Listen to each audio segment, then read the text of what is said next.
up in my head, yeah. Memories follow me left and right. I can feel over here, I can feel over here. You take up every corner of my mind. Warahmatullahi wabarakatuh. Perkenalkan, nama saya Diskara Maulia. Perkenalkan, nama aku Ira Nabila Akaria. Perkenalkan, nama saya Sofia Zahra. Perkenalkan, nama saya Siva Apriliani. Kami di sini akan menjelaskan verbal dan nonverbal. Fungsi komunikasi verbal dibagi menjadi 5. Yang pertama ada penamaan. Fungsi ini untuk memudahkan mengidentifikasi mudah sebuah benda, objek, tindakan maupun orang. Yang kedua, jalur interaksi dan transmisi informasi. Komunikasi verbal mudah digunakan sebagai pertukaran ide. Yang ketiga yaitu menonjolkan artikulasi dan intonasi. Komunikasi verbal dapat menghasilkan perbedaan artikulasi sehingga menghasilkan arti yang berbeda.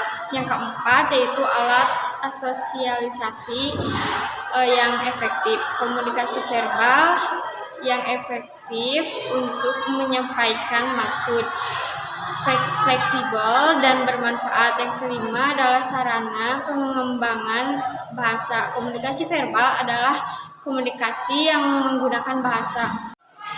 Ciri-ciri komunikasi verbal. 1. Disampaikan dengan media bisa lisan atau tertulis. 2. Menggunakan kata-kata satu atau lebih bahasa. 3. Komunikasi bersifat luar. Contoh komunikasi verbal. 1. Melakukan chatting dengan media sosial. 2. Rapat dan diskusi. 3. Menulis surat.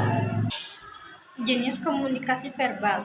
Satu sisi memberi, jenis ini disampaikan dari komunikator, pemberi informasi.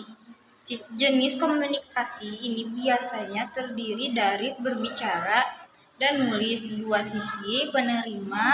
Jenis komunikasi ini dilakukan oleh komunikan penerima informasi. Jenis komunikasi ini terdiri dari mendengar dan membaca.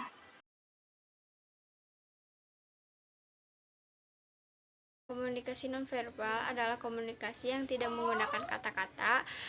Contohnya menggunakan bahasa tubuh seperti mimik muka, gerakan tangan, dan intonasi suara dan kecepatan berbicara. Ini adalah bahasa tubuh dan konteks lingkungan yang terlibatkan dalam komunikasi apapun. Fungsi komunikasi nonverbal. 1. Repetisi. Pengulangan gagasan yang sudah disajikan secara verbal. 2. Substansi, mengartikan lambang-lambang verbal. Yang ketiga, kontradiksi, yaitu memberikan makna lain terhadap pesan verbal. Yang keempat, komplement, memperkaya pesan verbal. Yang kelima, aksentuasi, menegaskan pesan verbal. Jenis komunikasi nonverbal. Komunikasi nonverbal yaitu 1.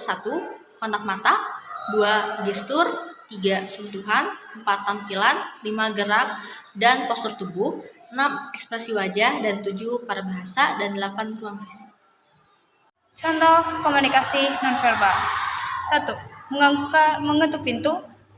2. Menggelengkan kepala. 3. Berjabat tangan. 4. Tersenyum. 5. Mengurutkan dahi. 6. Menggigit-gigit bawah. 7. Mengangguk kepala. 8. Mengangkat satu tangan.